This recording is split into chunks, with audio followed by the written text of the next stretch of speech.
제가 여태까지 절권도를 그래도 거의 이제 10년 가까이 연마도 하고 배우기도 하고 가르치기도 하면서 많은 부분이 이제 깨달아진 것도 있고 또 몇 년간은 필라테스와 이제 스포츠 전공을 하다 보니까 더 집중하고 더 다채롭게 버라이어티하게 개발할 수 있다는 걸 알게 돼서 절권도가 참 좋다고 생각했어요.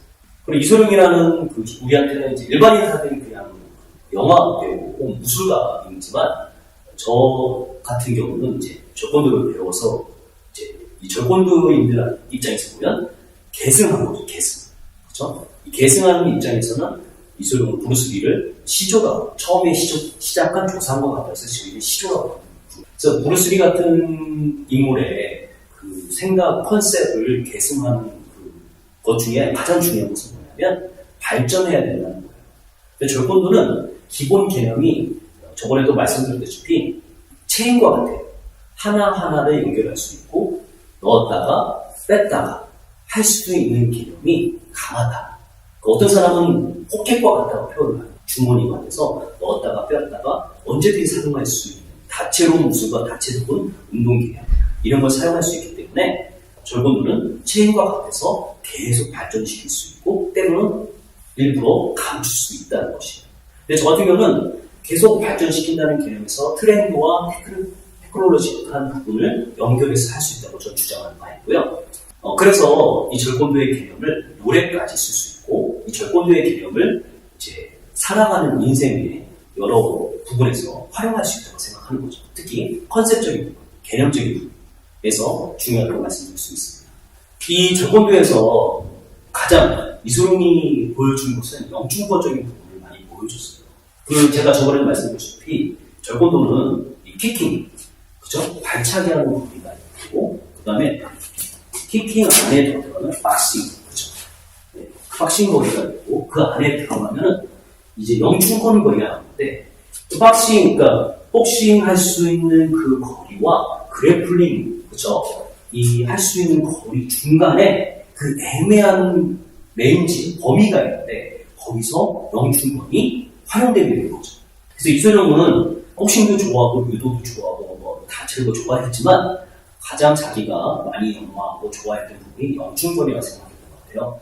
그래서 영준권을 분명히 키킹하는 거리에서 영준권을 썼다가는 자기가 당하는 건 알아서 자기는 이 거리를 영준권 거리를 좁히기 위해서 상당히 많은 부분을 연습했죠. 그래서 그것을 하기 위해서 페인트, 그죠? 남을 속이거나 일부러 인터셉트, 가르쳐서 상대방을 혼란을 주고 공격하는 것, 일부러 떠보는 것들. 그렇게 해서 그 사람들의 기술이 어떤 것이며 그 사람들의 약점이 무엇인가를 파악해내는 이런 것을 영준권을 그 기술을 쓰기 위해서 자기가 잘할 수 있고 할 수 있는 부분들을 보여주려고 했죠. 그래서 영준권 자세가 처음부터 영화에서 나오는 것이고 때로는 자기가 중궁술의 한계에 있지 않고 벗어나서 복싱적인 개념에서 푸덩크를 보여주기도 하고 때로는 다채로운 발차기, 때로는 무에타이 같은 개념의 발차기도 보여주는 것을 우리 영화상에서 그 익스프레션을 알게 된 것입니다. 그래서 오늘은 그 1인치 펀치의 개념을 보여드리고 얘기를 하려고 해요. 그래서 우리 보조 잠깐만 주셔서 같이 한번 해보도록 하겠습니다. 일반적으로 이렇게 들었을 때 힘을 줬을 때 그냥 밀면은 어떻게 하죠? 한번 밀면 이렇게 버티죠. 근데 만약에 사람이 센터 라인인데 그렇죠? 이 센터 라인 중에 이 센터 라인은요 수시로 바뀝니다. 그래서 그걸 밀어서 보는 게 상당히 중요해요. 저 같은 경우는 이렇게 있을 때는 정면이 이쪽이 될 수 있지만 만약에 제가 여기 살짝 돌면 센터 라인이 이쪽으로 바뀝니다. 그래서 아까 이렇게 놓았을 때는 제가 버티지만 만약에 센터 라인을 좀만 틀어서 이쪽으로 밀면은 훨씬 더 잘 밀고 있는 거예요. 그래서 이 개념을 알고 하는 건 상당히 큰 의미가 있습니다.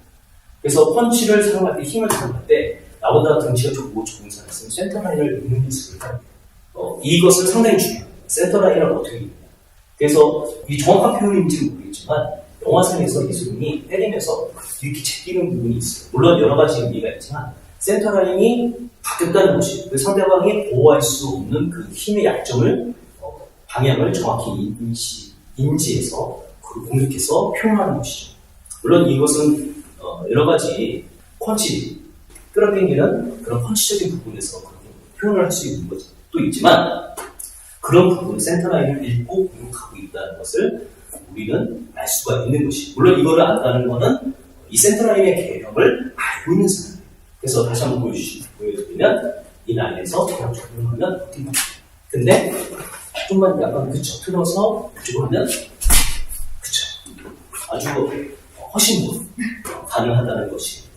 자, 그리고 어떤 부분이냐면 등초성 운동인데, 예를 들어서 우리가 사람하고 시비가 붙어서 이렇게 부딪히잖아요. 그죠? 이때도 등초성 운동을 할 수가 있는 거예요.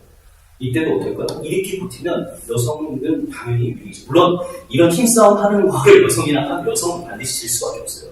근데 여성이 좀 더 버틸 수 있는 부분은 어떤 거냐면 센터라인을 제가 이렇게 밀어도 이 상대는 이렇게, 그쵸? 센터라인 두 손으로, 그쵸? 두 손으로 해서 빌어주는 거죠. 이 센터라인 밀고 이 사람이 센터라인을 주니까 이렇게 해서 밀어주자. 이런 기능을 익히면 훨씬 더 사람을 대할 때 훨씬 좋다는 것이죠. 폭력상은 다채로워요. 근데 사람들은요, 내가 얼마큼 연마하고 얼마큼 했냐에 따라서 대보면 합니다. 그냥 이렇게 그냥 만나서 얘기할 때는 그냥 키가 작네, 혹은 등치가 작네, 혹은 사람이 되게 거칠어 보이지 않네, 이런 걸 평가하지만 이런 손발이 닿는 순간 등적성의 힘을 느껴서 버티는 힘을 딱 느끼면 내가 함부로 할 수 없구나 라고 그걸 깨닫게 됩니다. 그 전까지는 다 머리에서 계획을 다 짜요. 이렇게 해서 내가 지금 혼내켜줘야지. 하지만 실제로 이런 등적성 운동과 내가 센터라인을 알고 있는 사람하고 만나게 되면 쉽지 않다는 것을 알게 됩니다.